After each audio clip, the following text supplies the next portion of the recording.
বর্তমানে ভারতীয় হাই কমিশনের থেকে ভারতীয় ওই যে আইব্যাক সেন্টার যেটা, যেখানে নাকি ভারতীয় ভিসা টিসা দেয়, তো বাংলাদেশে এগুলো কি বন্ধ নাকি? ওই যে শুনছিলাম যে একদিন নাকি বন্ধ ছিল, আবার খুলছিল, আবার কি বন্ধ করে দিয়েছে নাকি কে জানে। এখন খবর বের হয়েছে ভারতীয় হাই কমিশন থেকে যে পরিস্থিতি উন্নতি হলে ভারতীয় ভিসা কেন্দ্র পূর্ণভাবে চালুর সিদ্ধান্ত। ভাই মাপ চাই, তোমাদেরকে কে ভিসা চালুর আবার মানে ভিসা চালু করার জন্য আবার কে বলছে? বাংলাদেশের মানুষ তোমাদেরকে তো পছন্দ করে না। তোমরা ভারতের মানুষ হিন্দু, ইসলাম অনুযায়ী তোমরা মুশরিক, এটাই তো। বাংলাদেশের আপামর জনগোষ্ঠী হয়তো বাংলাদেশের কিছু হিন্দু তোমাদেরকে পছন্দ করতে পারে, তোমাদের দেশে যাইতে পারে, এটা ঠিক, এটা একেবারে স্বতঃসিদ্ধ ব্যাপার, লুকে ছাপার কিছু নাই। বাট বাংলাদেশের মমিন মুসলমান এবং তৌহিদি জনতা তোমাদেরকে এখন পছন্দ করে না, তোমাদেরকে ঘৃণা করে ধর্মীয় কারণে। তো এই মতো অবস্থায় এই যে বাংলাদেশের যে তৌহিদি জনতা কী করলো, হাদিকে কে বা কারা গুলি করছে, ভালো কথা, পুলিশ হয়তো তার নাম খুঁজে পেয়েছে, বাট কথা নেই বার্তা নেই, এর জন্য দোষারোপ করলো কি ভারতের প্রতি, তাই না? ভারতে নাকি পালিয়ে গেছে, এখন ভারতের মানে সরকার কী করতে হবে, তাকে ধরে বাংলাদেশে ফেরত না পাঠালে ভারতের বিরুদ্ধে অনেকটা যুদ্ধ ঘোষণা করবে। কি অদ্ভুত ব্যাপার! একটা দেশের পাশে অন্য দেশ হলে অনেক ক্ষেত্রেই তো ক্রিমিনালরা এক দেশ থেকে পালিয়ে অন্য দেশে যায়, তো গেলে একেবারে সাথে সাথে সে গ্রেপ্তার হয়ে যায় বা যাবে। মানে ভারত সরকারের কি খেয়ে দেয় কাম নাই নাকি, যে বাংলাদেশ থেকে কোন ক্রিমিনাল কখন কিভাবে ঢুকলো এটা ভারতকে দেখতে হবে। অদ্ভুত ব্যাপার হচ্ছে যে বাংলাদেশের মানুষের কাণ্ডজ্ঞান কতটা কম। ঢাকা শহরে হাদিকে গুলি করলো প্রকাশ্য দিবালোক, রাইট? তো তারপরে সে সেখান থেকে দিব্যি মোটরসাইকেল চালিয়ে চলে যাচ্ছে, গেল ঢাকা থেকে কোথাকার কোন সীমান্ত দিয়ে ভারতে ঢুকে গেল, এর মধ্যে বহু ঘন্টা পার হয়ে গেল। তো বাংলাদেশের যে পুলিশ, বিডিআর, ওই যে পুলিশ, তারপরে মিলিটারি, তারপরে সীমান্তে বিডিআর, তারা কি করতেছিল? তারা কি ঘোড়ার ঘাস কাটতেছিল নাকি ঘুমাচ্ছিল? দায়িত্ব করা উচিত এদের। বাংলাদেশে কেউ কোথাও যদি নিহত হয়, মানে হত্যা করা হয়, তাহলে হত্যাকারীকে ধরার দায়িত্ব কি বাংলাদেশ সরকারের, পুলিশ, বিডিআর, র্যাব এদের, নাকি ভারত সরকারের? কিন্তু দেখেন বাংলাদেশের মানুষ, তারা কিন্তু ওই যে সব দোষ নন্দ ঘোষ।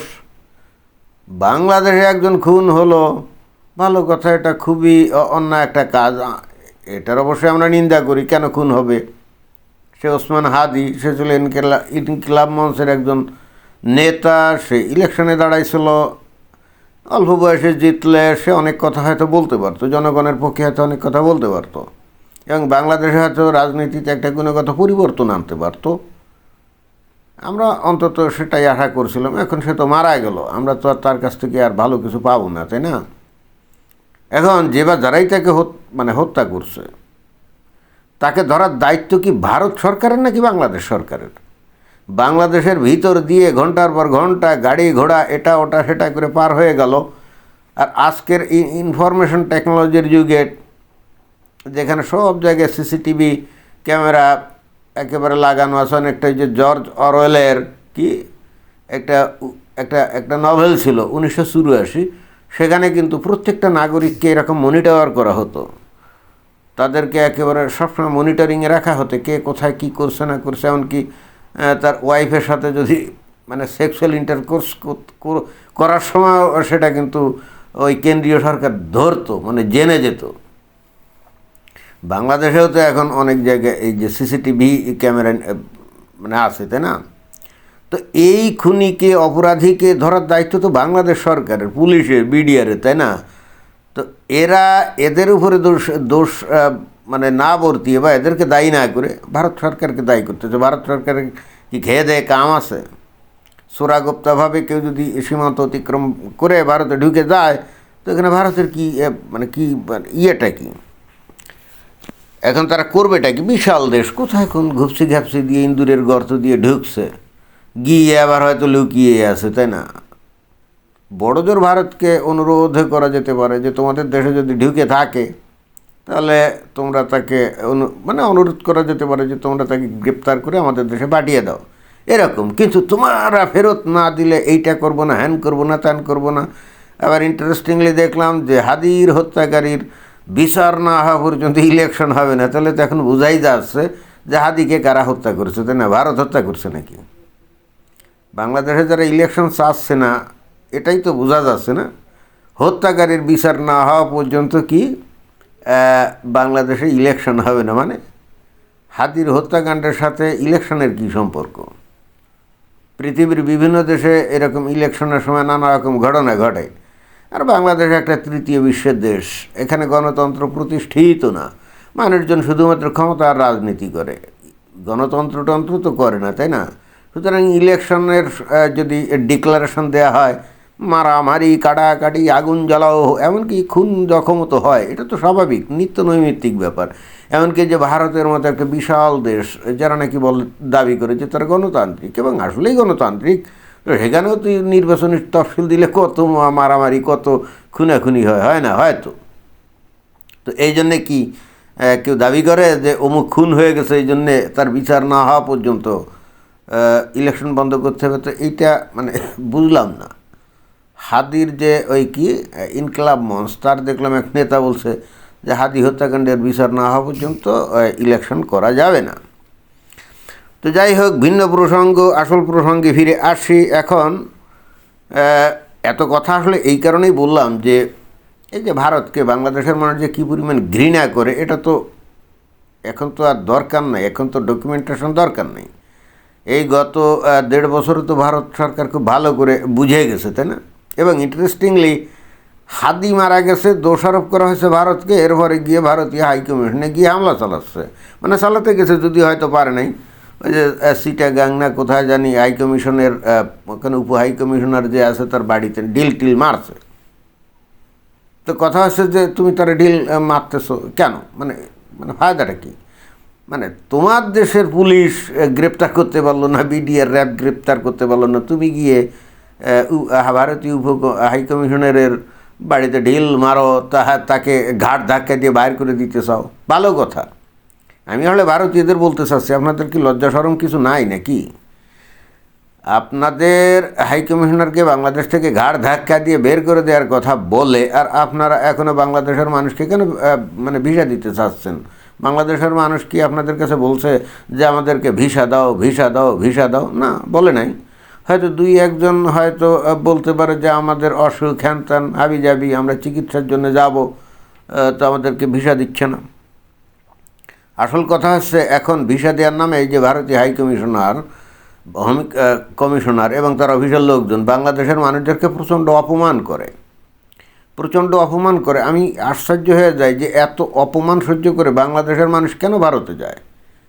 এখনই এই যে এনসিপি সহ আরও অন্যান্য বলছে না, ভারতের সাথে সমস্ত সম্পর্ক ছিন্ন করো, হ্যান করো, ত্যান করো। আসলেই করা উচিত। ভারতের সরকারের লজ্জা শরম থাকলে তাদের আসলে এটা বন্ধ করা উচিত। আর বাংলাদেশের তরফ থেকেও কিন্তু একই পদক্ষেপ নেওয়া উচিত। কারণ সত্যিকার অর্থে ভারতীয় যে ওই আইভ্যাক্স সেন্টার, সেখানে যারা ভিসা নিতে যায় তাদের সাথে অত্যন্ত দুর্ব্যবহার করে এরা কিন্তু। এবং দেখবেন যে যেখানে মাত্র 2-3 দিনে ভিসা দিতে পারে, সেখানে তারা 20-25 দিন, 1 মাস, 1.5 মাস, 2 মাস ঘুরায়।